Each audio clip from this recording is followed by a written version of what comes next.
বন, ঝর্ণা, পাহাড়, সমুদ্র, সূর্যাস্ত মিলে হয় কক্সবাজার। কক্সবাজার সমুদ্র সৈকত নিয়ে কথা বলতেই প্রথমে মাথায় আসে এটি পৃথিবীর সর্ববৃহৎ সমুদ্র সৈকত এবং বাংলাদেশের জনপ্রিয় পর্যটন স্থান। 120 কিলোমিটার দৈর্ঘ্য বিশিষ্ট অখণ্ড এই সাগর সৈকত দেশি বিদেশি পর্যটকদের উত্তাল ঢেউ এবং মনোমুগ্ধকর সূর্যাস্তের মায়াজালে আবদ্ধ করে রাখে। তো চলুন চলে যাই কক্সবাজারে।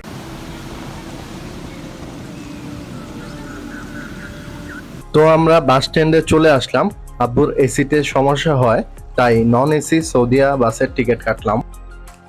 তো যাই হোক, বাস ছাড়ার সময় হয়েছে, তাই বাসে উঠে পড়লাম এবং বাস ঠিক 8:45 কক্সবাজারের উদ্দেশ্যে রওনা করে। যে বাস চলছে, আমরা কক্সবাজারের দিকে যাচ্ছি।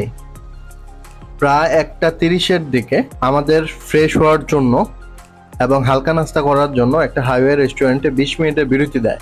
বিরতি শেষে আমরা বাসে উঠে পড়ি এবং প্রায় 6:10 দিকে বাস আমাদের কক্সবাজার ডলফিন মোড়ে নামিয়ে দেয়। তো আমরা বাস থেকে নেমে হোটেল সিমুন এর দিকে রওনা হলাম। হোটেল সিমুন শালিকের দ্বিতীয় গলির মধ্যে পড়ে। তো আমরা হোটেলের দিকে যাচ্ছি। এই যে হোটেল সিমুনের সামনে আমরা চলে আসলাম। তো আমরা এখন প্রবেশ করব হোটেল সিমুনে। এখানে পার্কিং এর সুবিধা রয়েছে, বেশ কয়েকটা গাড়ি রাখা যাবে।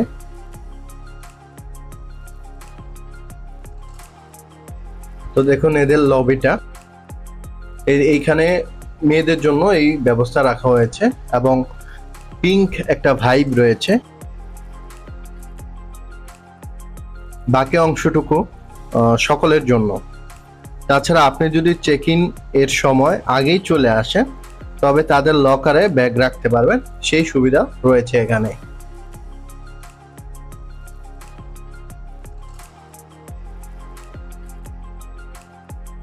যাই হোক, আমাদের বুকিং করা রুম খালি ছিল, তাই আমরা 6:40 চেক ইন করতে পারলাম এবং এখন লিফট দিয়ে রুমের দিকে যাব। তো লিফট থেকে নেমে রুমে না ঢুকেই দেখলাম গ্লাসের মতো কি একটা দেখা যাচ্ছে।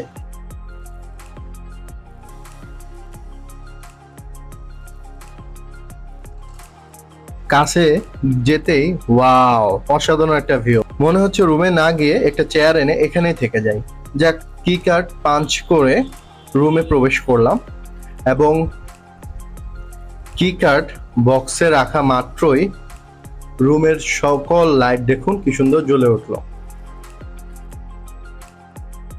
তো এখানে দেখুন খাবারের জন্য যদি রুমে কোনো খাবার থাকে তো আপনি চাইলে এখানে বসে খেতে পারবেন। চেয়ার দেওয়া আছে, 2টা ডাবল বেড দেওয়া আছে, যে বেডগুলো খুব গোছানো। আমরা দেখি রুমে আরো কি কি আছে, ইন্টেরিয়রটা কেমন। খুব সুন্দর সিলিং এবং 2টা ফ্যান আছে, লাইটিংও সুন্দর বেশ। তো এসি রয়েছে একটা 1.5 টনের এবং একটা ফ্রিজ দেওয়া আছে, আপনি চাইলে এখানে কোমল পানীয় রেখে ঠান্ডা করে খেতে পারেন। ওই যে একটা জায়নামাজা দেওয়া আছে, এস্ট্রে দেওয়া আছে, একটি টিভি দেওয়া আছে, 2 লিটার পানি দেওয়া আছে, তারপরে চা, black T and green tea দেওয়া আছে উইথ সুগার, একটা কেটলি দেওয়া আছে, ইলেকট্রিক কেটলি এবং হেয়ার ড্রায়ার। তো আলমারিটা দেখি কেমন স্পেস রয়েছে আলমারির ভিতরে। দেখুন পর্যাপ্ত স্পেস কিন্তু আমরা আলমারির ভিতরে দেখতে পাচ্ছি। তাছাড়া স্ট্যান্ড রয়েছে কাপড় রাখার এবং কাপড় রাখার হ্যাঙ্গার রয়েছে।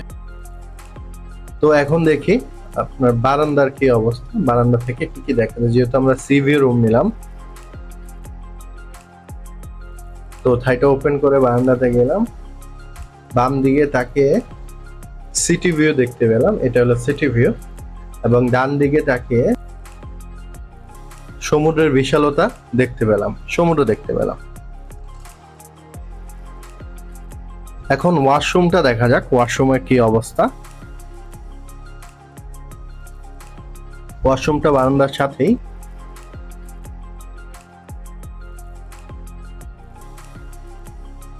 ঠিকঠাকই রয়েছে ওয়াশরুমটা এবং ব্রাশ, শ্যাম্পু সহ সকল কিছু রাখা আছে, অর্থাৎ একটা ওয়াশরুমে যা যা প্রয়োজন সকল কিছু কিন্তু এখানে রাখা রয়েছে। তারপরে দেখুন, এটা হলো একটা ওয়াইফাই কোড, হোটেল ম্যানুয়াল বা রুলস এবং ব্রেকফাস্ট টিকিট বা কুপন। তারপর ইন্টারকম রয়েছে এবং রয়েছে টিস্যু বক্স, চিরুনি, টিভি রিমোট। তো কিছুক্ষণ আমরা রেস্ট করে সকালে নাস্তা সেরে আমরা সমুদ্রে গা ভেজাতে চলে গেলাম। সুগন্ধা বিচে এমনিতেও মানুষ কম থাকে, তার উপর অফ সিজন, তাই জনশূন্য মনে হয়েছিল। যাক, গোসল শেষ করে লাঞ্চ করতে চলে আসলাম এবং লাঞ্চ শেষে রেডিয়েন্ট ফিশ ওয়ার্ল্ড দেখার জন্য আমরা দ্রুতই রওনা হই। যেহেতু অনেক বৃষ্টি ছিল তাই আমরা লাঞ্চটা সেরেই সাথে সাথে রওনা দিই, কারণ বলা তো যায় না পরিবেশের অবস্থা কখন কি হয়। তো চলে আসলাম ফিশ ওয়ার্ল্ডে। এখানে টিকিটের মূল্য 300 টাকা করে। তো আমরা ভিতরে প্রবেশ করতেই দেখি 1 বছর আগের ছোট মাছগুলো বড় হয়ে গেছে। এখানে আপনি চাইলে মাছগুলোকে 20 টাকার বিনিময়ে খাবার খাওয়াতে পারবেন। এটাও একটা আলাদা অনুভূতি।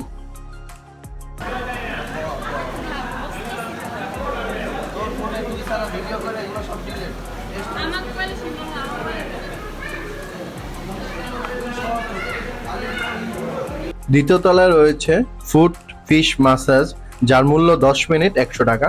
মাসাজ শেষ করে আমরা 3D শর্ট ফিল্ম দেখতে লাইন ধরলাম, যার মূল্য 50 টাকা করে। এই যে দেখুন, এখানে আসন সংখ্যা 35টি। তো মুভি শেষ করে আমরা নিচে চলে আসলাম এবং একটা রেস্টুরেন্টে কোরাল মাছের বারবিকিউ অর্ডার করলাম। খাওয়া শেষ করে বের হব, ঠিক সেই মুহূর্তে প্রচন্ড বৃষ্টি শুরু হয়। তো সেখান থেকে আমরা খুব দ্রুত একটা অটো নিয়ে হোটেলে চলে আসি এবং ঘুম দিয়ে সকাল 6টায় বিচে চলে আসি বাবা সহ। দেখুন, বিচে দর্শনার্থীরা নেই বললে চলে।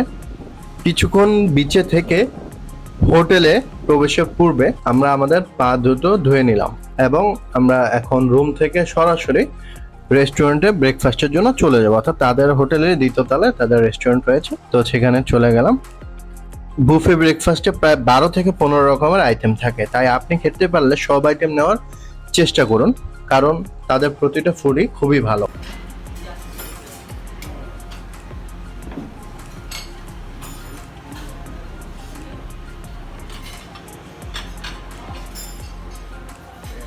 তো আমি আমার নাস্তা নিয়ে টেবিলে বসে পড়লাম। নাস্তা শেষ করে আমরা চেক আউট করে বাসে উঠলাম। এখানে আমাদের কক্সবাজার ভ্রমণের সমাপ্তি। কক্সবাজার সত্যি আবেগের এবং ভালোবাসার জায়গা, তাই সময় করে ঘুরতে চলে আসুন। ভালো থাকবেন সকলে। আসসালামু আলাইকুম।